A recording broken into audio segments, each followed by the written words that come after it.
Bom dia. Vocês já pararam para pensar que a conversa de Jesus com Nicodemos, ela é praticamente não, ela é certeira no que acontece hoje em dia na nossa vida? Porque o que acontece? Naquela época, Israel estava sendo alimentado, foi alimentado durante 40 anos pelo maná. E as pessoas começaram a reclamar do alimento que Deus estava colocando na vida delas.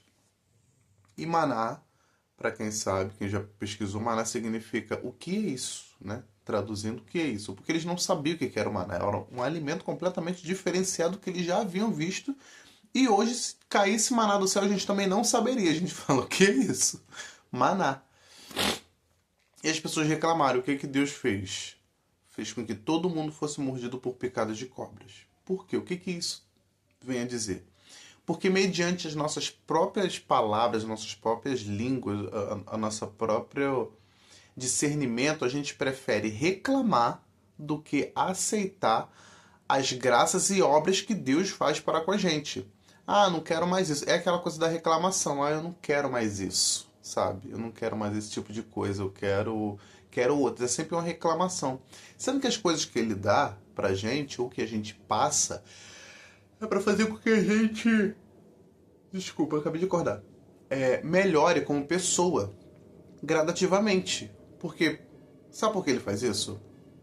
Porque é sempre de uma forma, é sempre no deserto que a gente vai melhorar como ser humano. Por que eu digo isso? Olha só como é que é. João 3. Conversa de Jesus com Nicodemos.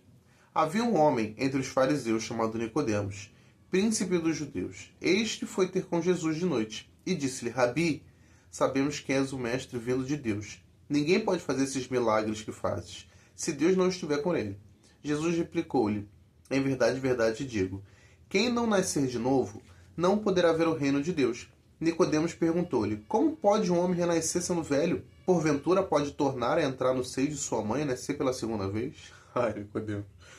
Respondeu Jesus: em verdade te digo, quem não renascer da água e do Espírito não poderá entrar no reino de Deus. O que nasceu da carne é carne, e o que nasceu do Espírito é Espírito. Não te maravilhes de que eu te tenha dito. Necessário vós é nascer de novo. O vento sopra onde quer, ouve-lhe o ruído, mas não sabes de onde vem, nem para onde vai. Assim acontece com aquele que nasceu do Espírito. Replicou Nicodemos. Como se pode fazer isso? Disse Jesus. És doutor em Israel e ignoras essas coisas? Em verdade te digo. Dizemos o que sabemos e damos testemunho do que vimos, mas não recebeis o nosso testemunho. Se vos tenho falado das coisas terrenas e não me credes, como crereis se vos falar das celestiais? Ninguém subiu ao céu senão aquele que desceu do céu, o Filho do homem que está no céu. Como Moisés levantou a serpente no deserto, assim deve ser levantado o Filho do Homem, para que todo homem que nele crê tenha vida eterna.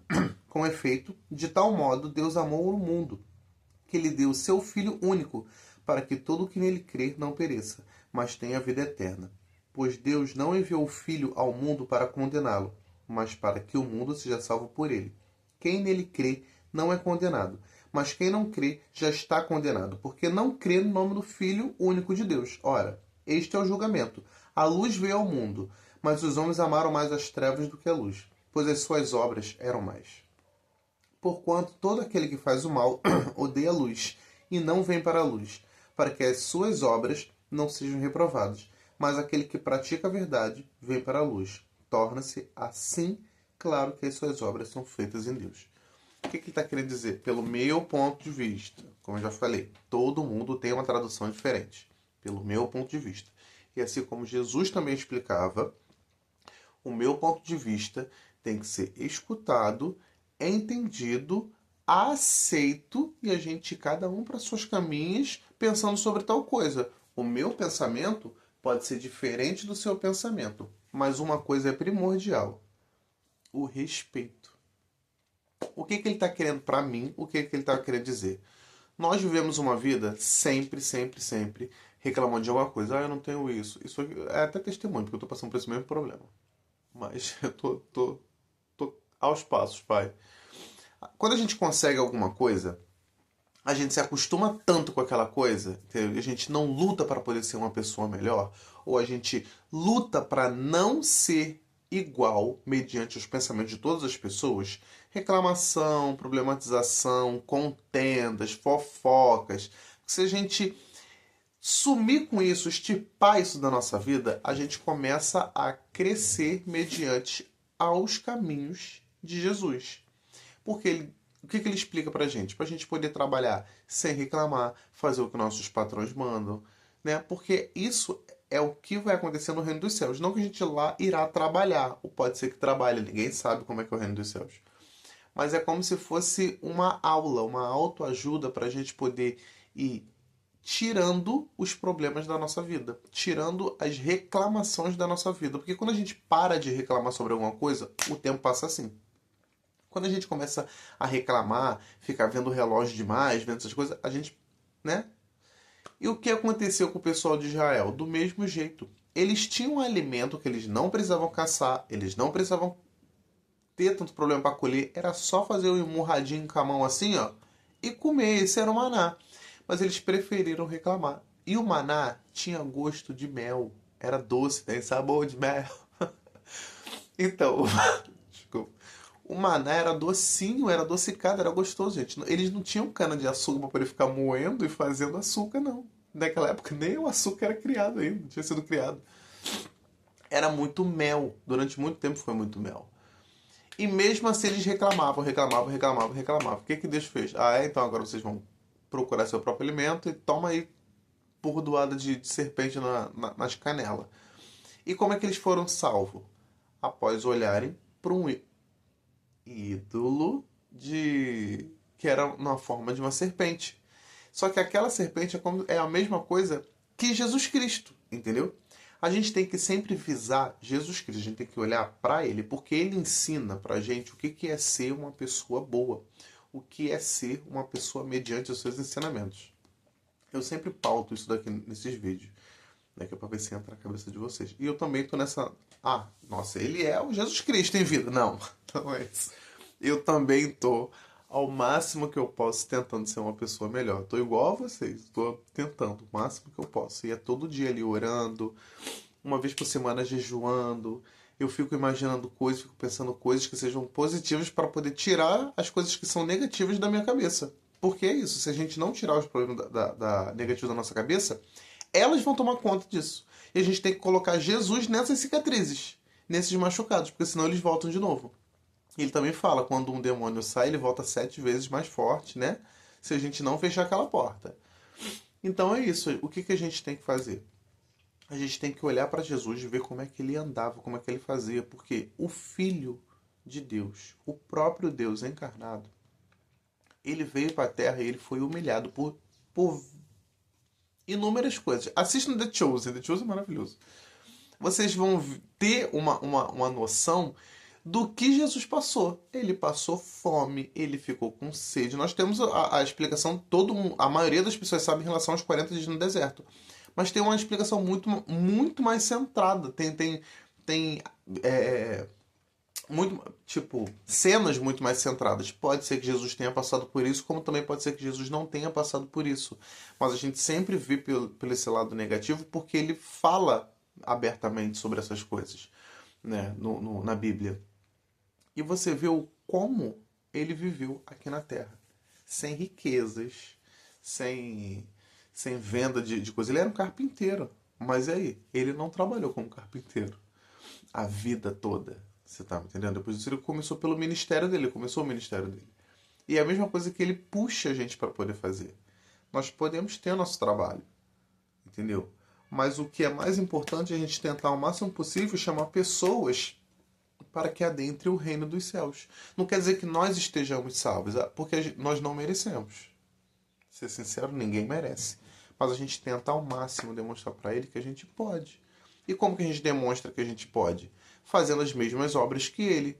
Quais são as mesmas obras que ele? Sendo pessoas bondosas, sendo pessoas caridosas, sendo pessoas amigas. Ele nunca discriminou absolutamente ninguém. Ninguém. Antigamente tinha esse problema de cidade não falar com cidade, né? Porque eles tinham uma visão diferente de Deus. Aqui tem uma visão diferente. Eles tinham essa coisa. E nós somos do mesmo jeito. Do mesmo jeito. E se você parar para pensar, é como se as cidades fossem, olha que maravilha, as tribos, entendeu? Nós temos os egípcios, nós temos os romanos, nós temos os israelitas, nós temos os judeus. Você tá vendo? São tribos diferenciados. E tinha uma coisa muito grande em relação a isso. Porque ninguém gostava de ninguém, um apontava o dedo pro outro e ninguém se ajudava. E Jesus veio para poder mostrar que não é dessa forma que Deus queria que a gente olhasse as coisas. Nós temos que um olhar pro outro como irmãos e um ajudar o outro sempre. A gente sempre tentar enaltecer as outras pessoas. O que ele também fala, nós somos sal, não somos açúcar.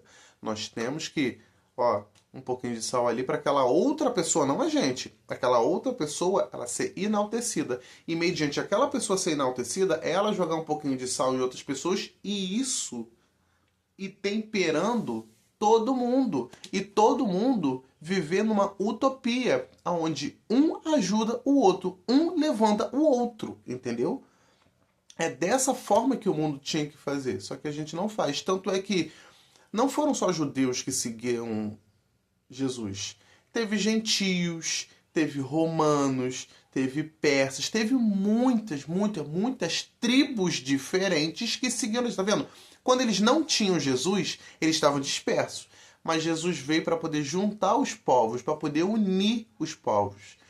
É como aquela coisa da Torre de Babel. A Torre de Babel, as pessoas, elas falavam numa língua só, e eles queriam ser melhor do que Deus, porque Deus já tinha falado sobre isso. Falou assim, gente, vamos lá.